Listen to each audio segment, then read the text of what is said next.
Good morning, dear listeners. You're at home with JB Rowley in marvellous Melbourne. I'm an Australian author.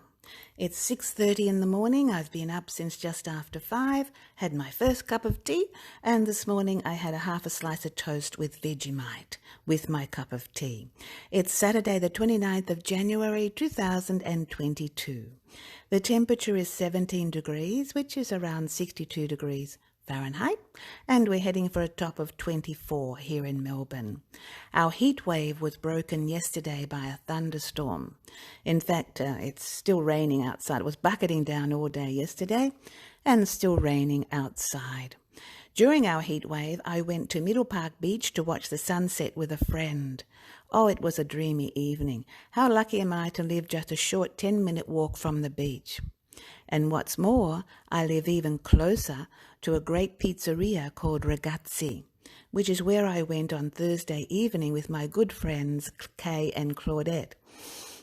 We usually end up there about once a month. It was a beautiful evening. We were at an outdoor table.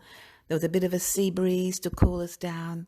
Kay and Claudette were helping me plan the setting for Dusty Kent Murder Mystery number 7. Talking about writing, I have to tell you what happened one day at the supermarket. I was doing my grocery shopping, which is such a mundane thing, and my head usually goes somewhere else. And this time I was thinking of a story, and I became quite absorbed in it. When I was at the self-serve checkout, I was hardly aware of what I was doing. Oh, it's the same old routine, isn't it? You just scan each item, make my payment when everything is scanned, put the items back in the trolley, and wheel it down the escalator to the car park. Well, I did all that, well, almost all of it. I hadn't quite got to the car park.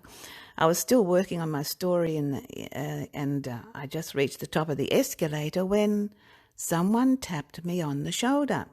I was so lost in my fictional world that I nearly jumped out of my skin.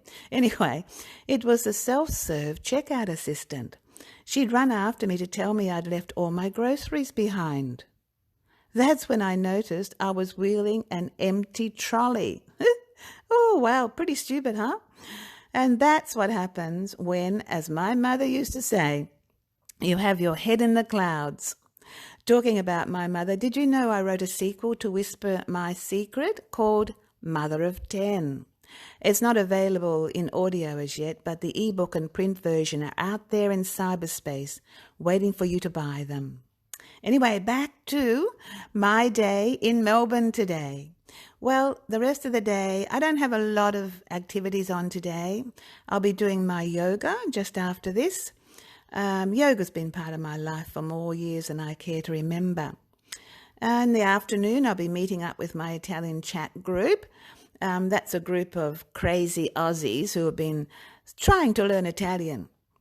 Which reminds me, did you know you can actually walk through Michelangelo's Sistine Chapel right here in Melbourne?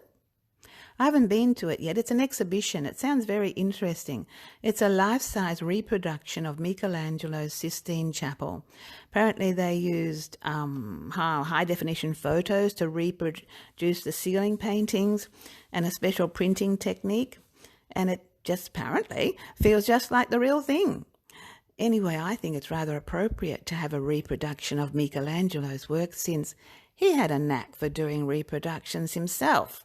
Back in his early days, anyway, he copied an ancient Roman sculpture called Sleeping Cupid and passed it off as the original. And he was devious enough to bury his reproduction underground and dig it up again to give it that sense of authenticity. Anyway, it worked apparently because he sold it to an unsuspecting rich cardinal and made a good profit. Well, there you go, the things you have to do when you're just starting out as an artist. And talking about an artist, I'm an artist, aren't I? I'm a writer. Don't forget to check out my book, Mother of 10. And remember, you can brighten my day. Just press like or subscribe or maybe leave a comment. Tell me what your day is like in your city, for instance. Anyway, that's all for now. Catch you next time round. Ciao, ciao.